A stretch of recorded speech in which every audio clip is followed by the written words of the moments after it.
Einstein एक व्यक्तित्व। वे Princeton से ट्रेन में सवार हुए। कंडक्टर टिकट काटता हुआ उनके पास आया। उन्होंने एक जेब में हाथ डाला, फिर दूसरी जेब में हाथ डाला, पर टिकट नहीं मिला। परेशान होकर उन्होंने ब्रीफकेस खोला। उसमें भी टिकट नहीं था। आसपास ढूंढा, पर सब व्यर्थ। कंडक्टर ने कहा, सर, मैं आपको पहचानता हूं। हम सब आपको जानते हैं। मुझे पूरा यकीन है कि आपने टिकट खरीदा होगा। आप चिंता ना करें। वे आश्वस्त हुए, मुस्कुराए और गर्दन हिला दी। कंडक्टर दूसरों के टिकट देखता आगे बढ़ गया।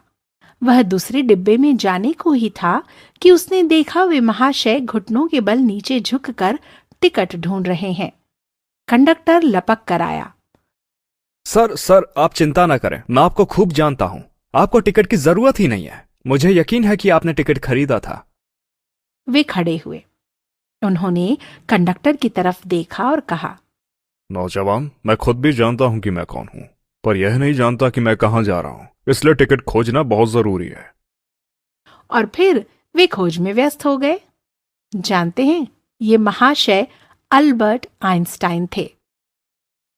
ये एक बार की बात है। यूनिवर्सिटी के एक प्रोफेसर ने अपने विद्यार्थियों को चुनौती देते हुए सवाल पूछा। क्या ईश्वर ने यह दुनिया बनाई है? विद्यार्थी के हाँ कहने पर वह बोले, तो बुराई भी भगवान ने बनाई है, क्योंकि बुराई तो दुनिया में है।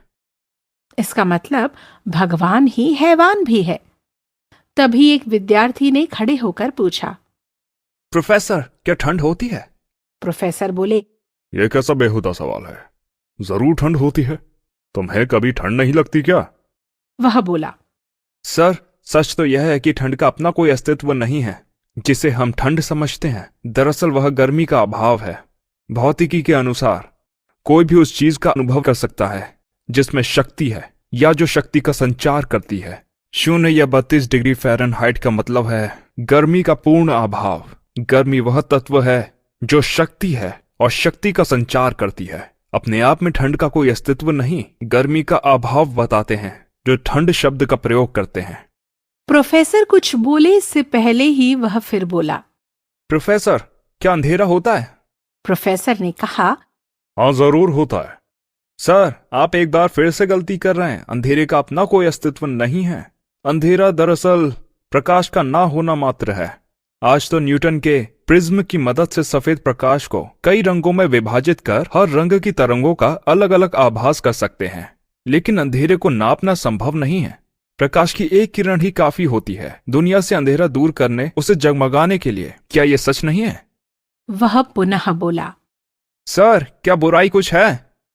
अपने असमंजस को छिपाते हुए प्रोफेसर ने जवाब दिया, जरूर है। हम हर तरफ देखते हैं एक इंसान दूसरे इंसान से जिस तरह हैवान सा बर्ताव करता है। क्या उसमें बुराई दिखाई नहीं पड़ती? पूरी दुनिया में गुनाह और हिंसा बढ़ते ही जा रहे हैं। यह सब हैवानियत नहीं तो और क्या है? सर, माफ करें, बुराई का भी कोई अस्तित्व नहीं है। कम से कम अपने आप में तो नहीं। ईश्वर का ना होना ही बुराई है, ठीक ठंड या अंधेरे की तरह। बुराई शब्द इंसान ने ईश्वर की ना होने की स्थिति को दर्शाने के लिए बनाया। जब इंसान के हृदय में ईश्वर के प्रति प्रेम नहीं रह जाता है, तब बुराई पैदा होती है। जैसे गर्मी के ना होने पर ठंड और प्रकाश के ना होने पर अंधकार। प्रोफेसर निरुत्तर हो गए। जानते हैं, यह विद्यार्थी कौन था? आइंस्टीन।